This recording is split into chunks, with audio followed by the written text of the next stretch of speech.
আসসালামু আলাইকুম বন্ধুরা, কেমন আছেন সবাই? আশা করি অনেক ভালো আছেন। তো আজ আমরা 3 বন্ধু বের হয়ে পড়ি প্রকৃতির দৃশ্য ভ্রমণ করার জন্য।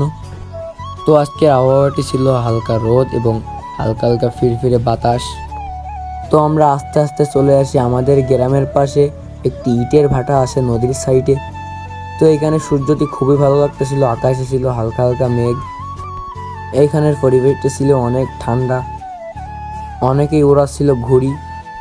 তো এইখানে ছিল একটি খোলার ভাটা, দেখতে পাচ্ছেন এখানে খোলা সাজানো আছে। তো অনেকে আছে ঘরের টিনের পরিবর্তে কিংবা অ্যালবেস্টারের পরিবর্তে খোলা ব্যবহার করে। তো এটা হলো সেই খোলা। তো সামনে আছে ইটের ভাটা, ইটের ভাটার মুখ দিয়ে ধোঁয়া উঠছে। তো এইখানে সব থেকে ভালো লাগতেছিল সূর্যের দৃশ্যটা। তো আমরা ওইখান থেকে আস্তে আস্তে চলে আসলাম নদীর সাইডে। তো সামনে গেলেই নদী। তো আপনারা দেখতে পাচ্ছেন ওই যে সামনে নদী। তো নদীর ওই পাশে ভারত আর আমাদের এই পাশে বাংলাদেশ। তো নদীটা ভালো করে দেখাতে পারি নাই, আশা করি পরের ভিডিওতে দেখাতে পারবো। তো বন্ধুরা, আশা করি ভিডিওটি ভালো লেগেছে।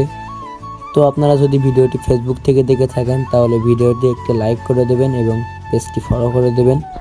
আর যদি ইউটিউব থেকে দেখে থাকেন তাহলে ইউটিউব চ্যানেলটি সাবস্ক্রাইব করে দেবেন এবং ভিডিওতে একটি লাইক করে দেবেন।